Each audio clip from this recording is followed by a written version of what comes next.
So first of all, one of my hesitations with this is that I don't know, like when you think of a podcaster, what do you think? Some like dumbass talking about like the same 10 topics over and over again, doing their best just piss people off for views. That's kind of my hesitation because I'm like, over here, I want to talk about like, and I know everyone says that, but over here, I want to talk about like real shit, especially like shit that affects the world and the groups most important to me. But when I like pick up this microphone, I'm just like, I don't know. I feel like I look like I'm gonna say some dumbass shit. Okay. Um,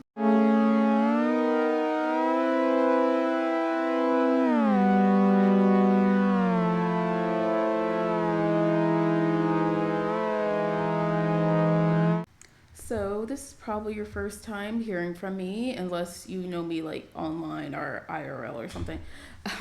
But my name's Kiana. I'm as of this recording, November 2024. I'm a Pisces, but not the point. I'm 27 years old and I'm from Philly, but I'm currently based in LA. And I decided, fuck it, man. Let's make the fucking podcast. Let's do it. Really though, it's not just a podcast. I'm really deciding to like give every single creative endeavor I have a go. It's like, okay, I'm 27 years old, and while it's technically young, I feel like there's things I've wanted to do for like years now, and I always. One second. I gotta move the mic closer. Is that better? Okay, great. I've always like had these things I wanted to do, but through like self consciousness or never feeling like it was the right time, or just like wanting to focus on things that would be more consistent and stable for me. I always put them on the back burner. It's 2024 now.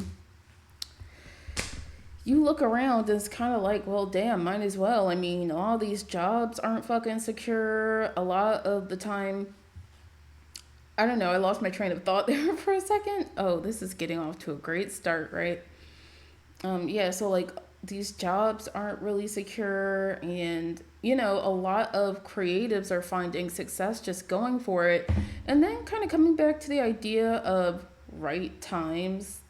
When is it ever the right time? Like, right times don't exist. I also think for me, one of my hesitations to now that I think about it for years is that I want to talk about, as mentioned in the beginning, like serious things that matter to me. And I didn't know how to make that make sense with an avenue that could be profitable, that I want to be profitable at some point, because it was just like, is that like turning things I seriously care about into just like a way to make profit? And I had to realize, it took me years to like finally be okay with like making money from things that are serious to me. I mean, like, don't get me wrong, I've done like technical assistance and community organizing for like grassroots and like nonprofits and stuff like that. But that always felt different. It felt like I was getting paid kind of like as a side effect of the work and not like the main reason I was there. Um, Rather than, mind you, I have like a complicated relationship with nonprofits, but video for another day. um, Rather than me only talking just to make money. Like, it felt like the main cause was important to me, but to make sure that I can contribute, I was getting paid. I had to realize, well, you can do that for this too. Of course, I want to get paid to like keep my upkeep and survival as a person. If y'all hear crackling, I'm messing with like this plastic bag under me. Sorry, I know it's gonna sound really bad for the recording. Yeah, but I can make that work for me too, as like an avenue, as far as the things that are important to me are genuinely important to me and I want to show up. But if this did get profitable, first, as far as something I can do long term, that would just help me like keep my upkeep. And of course, don't get me wrong, like I would want to like buy shit I don't need, like plushies and stuff. But the point is that I would use the money to help me. show up to continue to um, talk about things that are important to me as well as things that are interesting to me. One of the plans I have for like this whole podcast and shit is that I want to split it like an 70% like important things and then like 30% just random bullshit. I was thinking about calling it like living single episodes when I'm just talking about like random things that aren't super important, you know, like the life of like a 20 something year old and what's on her mind. I'm, you know, as in my late 20s, but I don't want to get sued. But yeah, so I kind of just realized ultimately, as long as my heart's in the right place, it's okay for me to try to bring this into more of like an independent sphere as far as like fighting for certain causes independently. And if I can keep my upkeep when I'm able to monetize, that's fine.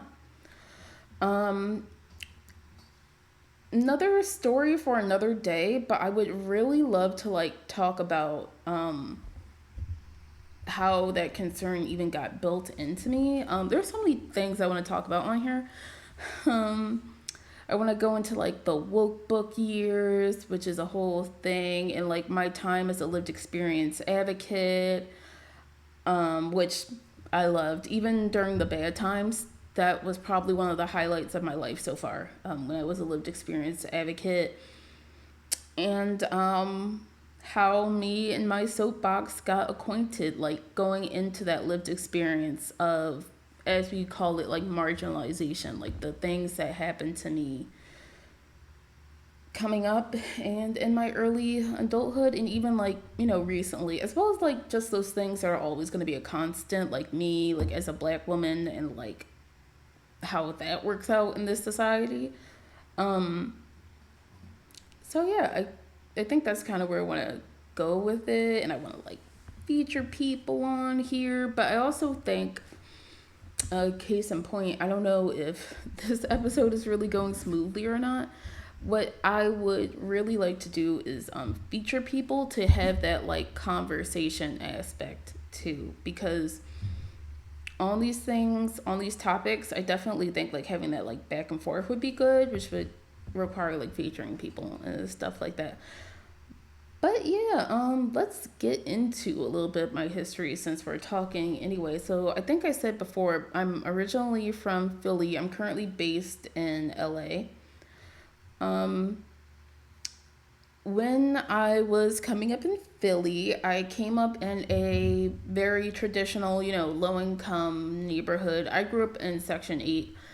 And that was cool until I turned 18 and got, you know, kicked out of the house, which led to the experience of like homelessness and like destitute level poverty and just like being in the shelter system and stuff like that.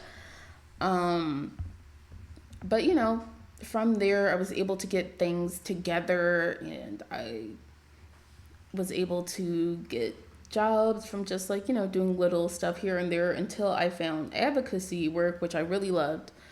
Then I started in general doing like a lot of nonprofit work, which I've been doing since then. Although, point in case while I'm here, I would like to move over to really just working for myself eventually. And I understand that a lot of people want to just work for themselves. I feel like for me, there's nothing wrong with that within reason. As long as you're not one of those assholes that are like, yeah, you're stupid if you work a 9 to 5. You know those assholes. As long as you're not one of them. Um, but yeah, there's nothing wrong with wanting to work for yourself. I think for me, it just kind of felt like such a big task. Like what I'm doing now, not just with this, but like other things I want to try, which I'll talk about more at a later date. I think for me, it always felt like this mountain of like effort that I would have to give if I really went for it. And then I kind of realized, well, at this point, I'd rather put the effort towards creating something for myself rather than continuing to work at some of these non-profits, which you would think the non-profit industry would always be like kind and courteous. Obviously no. I mean, don't get me wrong, like I said, I had a complicated relationship with non-profits a lot don't always do what they say they're gonna do. Some of them, there's iffy shit with the funding. But as far as like on a less serious but still like a problem level, you don't always get treated like a human being just because you're taking a lesser wage than you could make working for a for-profit company. And I'll put it that way. Um, and that's all I'm gonna say about that right now. But yeah, I've done a lot of things. As mentioned, my lived experience advocacy, can't talk right now, was probably my happiest work because I felt like that was the work that was really getting into like the meat and potatoes of like systems change. So I was happiest doing that. It had me working with people from very similar backgrounds to mine and similar experiences. And one of my biggest regrets from that time is I never created like a great portfolio because I feel like there were so many like great things I did back then. Like I would speak with politicians, feel some type of way about politicians, just like I do these nonprofits, but I digress. Um, I would do creative arts performances at events and help draft up documents and do this technical assistance. I think I mentioned that. Um, and I would do all of these things and learn all of these skills, but I don't know what it is about me. Making a portfolio is like making a cover letter. Like I would rather die than make a cover letter at times. And one of the regrets I feel like I have that affects my career now is that I just didn't do a good upkeep on keeping all my records together. But that's fine because, like I said, if this pops off and like me just like yapping at the screen and yapping at this mic, because there's gonna be like a video portion. If you're listening in from like a streaming service, I will be adding videos. I think you can do that now with podcasts on streaming services, like add videos. Um, so, but if you're just like hearing my audio, then I'm referring to my laptop screen. Um, it's fine because I'm just gonna try to commit to this. But yeah, so I wanted to make sure I did this little introduction. I'm gonna talk more about myself and the experiences I mentioned at a later time, maybe like the next episode, I don't know. And yeah, this episode is pretty much just like Kiana's ramblings. That's gonna be like quite a lot of episodes, I imagine.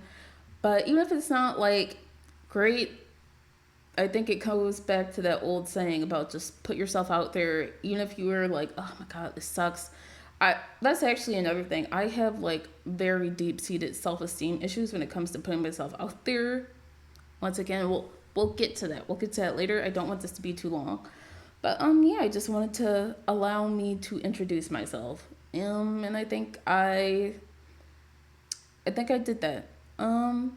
So I'll see y'all in the next episode. Oh, as well as my like video essays. That's something I really want to get into. I'm trying to figure out how to make that work with like the whole podcast thing. Like whether they'll be one and the same, or if the podcast will be me speaking off the dome about something, whereas the video essays are very like tiered, structured things. Not that I can't do both at the same time, but that's still something I have to figure out. Anyway, bye.